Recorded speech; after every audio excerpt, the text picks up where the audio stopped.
Voilà un exercice du tronc commun scientifique. On a f de x, une fonction définie par x est égal, f de x est égal x plus cosinus de x. Il faut vérifier que quel que soit x appartenant à R, ça veut dire qu'il n'y a pas une condition sur x, quel que soit ce x, un nombre réel, f de x plus pi, entre parenthèses, est égal à f de x plus le pi. Alors, la première des choses, il faut distinguer entre ce qu'on a comme données et ce qu'on nous demande de faire. Les données, c'est ce qu'on va devoir utiliser pour arriver à la réponse. Donc, toujours, on commence par les données. On a quoi? On a f de x est égal x plus cosinus de x. Cette fonction, il fait quoi? Il prend chaque x, son image, il lui donne le x plus cosinus de 2x. Donc, c'est ça la fonction, c'est ça son rôle. Il prend le x, il le transforme en quoi? En x plus cosinus de x. D'accord? Donc, ici, qu'est-ce qu'on remarque? Qu'on a x plus pi, ça c'est pi. Donc là, il faut remplacer le x par ce qu'on nous demande de vérifier. On va faire, donc, f de... Au lieu de faire x, on va faire x plus pi.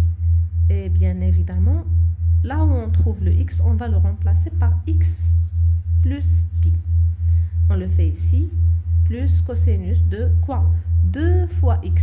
Ça veut dire ce qui était là va devoir être multiplié par 2. On a ici, c'est juste x, donc ça, on écrit 2x. Mais si j'ai x plus pi, c'est un composé, c'est un nombre plus un autre nombre. Donc, il faut faire des parenthèses. X plus pi. D'accord? Et puis, on ferme la grande parenthèse, celle-là. OK? Cosinus de 2 fois x plus pi. On ajoute les parenthèses. Très bien.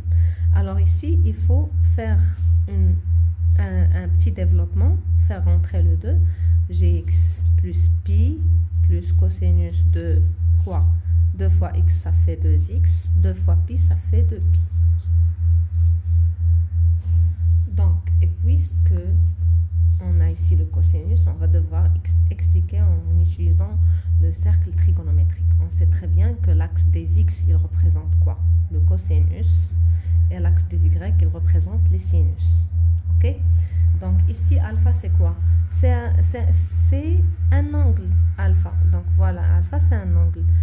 Pour pouvoir calculer le cosinus de cet alpha, il faut faire la projection orthogonale sur l'axe des cos. Si je veux calculer le sinus de alpha, par contre, je vais faire la projection orthogonale, mais pas sur le cosinus, cette fois-ci sur le sinus. Et le nombre que j'ai ici, c'est ça le cosinus. Alors, pourquoi j'ai expliqué ça? Parce que ici, j'ai ici 2x, c'est un alpha, c'est un angle. OK? Cosinus de quoi? Cosinus d'un angle. Ici, tout ça, c'est des angles. Donc là, l'angle là, on peut l'appeler alpha, comme je peux l'appeler 2x. Donc, cosinus de cet alpha-là, plus 2pi. Qu'est-ce que ça veut dire 2pi? Alors, là, on a le cercle trigonométrique. Je suis là à 0. 0, l'angle est égal à 0. Ça veut dire qu'il est fermé. J'ai l'axe cosinus sur lequel il y a la demi-droite de l'angle. Si c'est fermé, donc c'est 0. Donc, si j'ouvre l'angle comme ça, par 45 degrés, ça veut dire c'est combien? C'est pi sur 4. Parce que si je fais le tour entier, je fais un demi-tour sur le cercle, ça me donne pi. OK?